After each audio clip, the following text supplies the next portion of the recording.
Evangelist Edio, what is the mission of John the Baptist? His mission was that he came to prepare the way. And one of his messages to the people stated, repent now, for the kingdom of God is at hand. Hey. Amora gogana Obiera kejobi Awataru nudira regeze Now Hey. Abiru takparu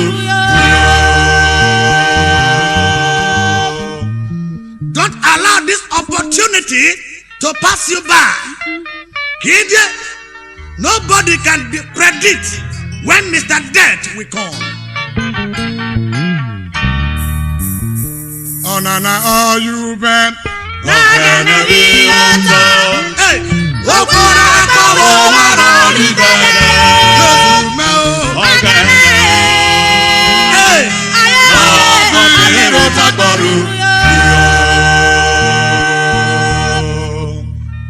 Jesus said to Peter, Turn, drop your net and follow me, and I will make you fishers of men.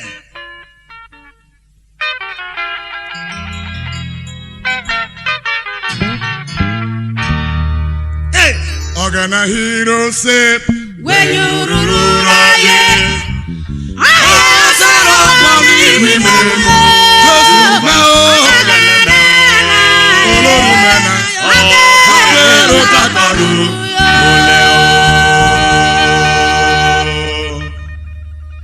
Man without God is an empty barrel. Music.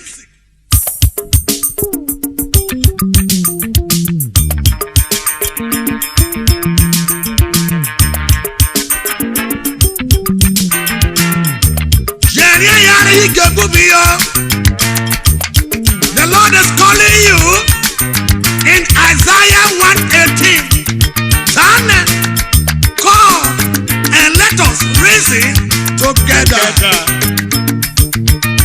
Amora gogana Obiera kejobi Awataru nudira regeze Ogana Abiru takparu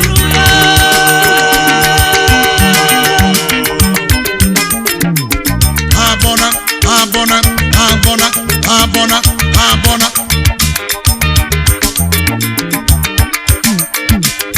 This is another chance for you to repent. Delay is dangerous.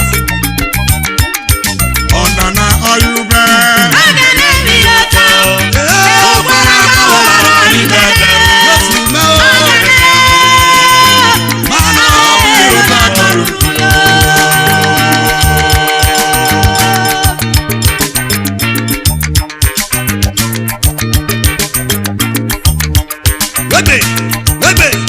Where are the AAPS members?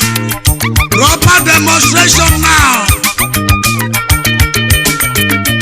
To obey is better than sacrifice. What are you still waiting for? Hey.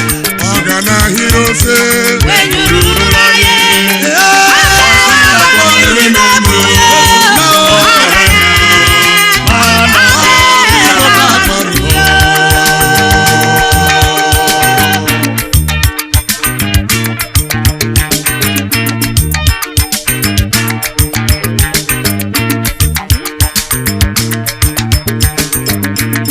Moses disobeyed God. He was unable to enter the promised land. What about lost wife? She turned to a pillar of salt. Take note.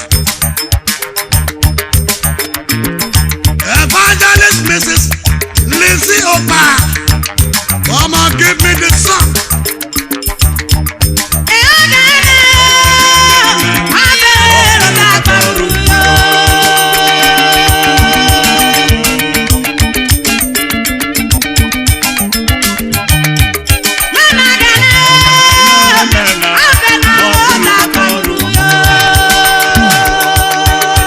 Hey! olórí mana sẹ́rọ̀ pọ̀lú ìrìgbè mú. Olórí mana sẹ́rọ̀ pọ̀lú.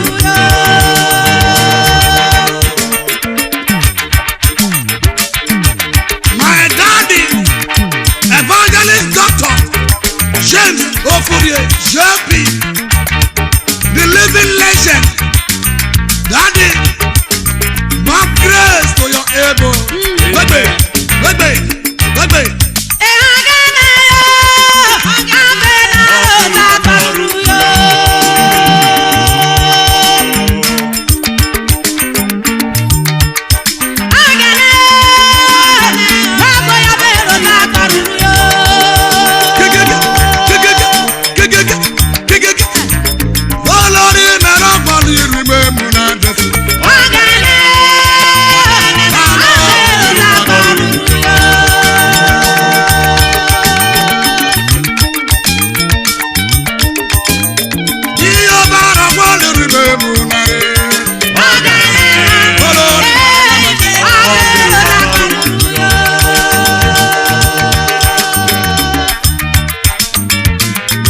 It does not matter. Listen, make it now and choose your master between God and Satan. Kill it. It is quarter to go.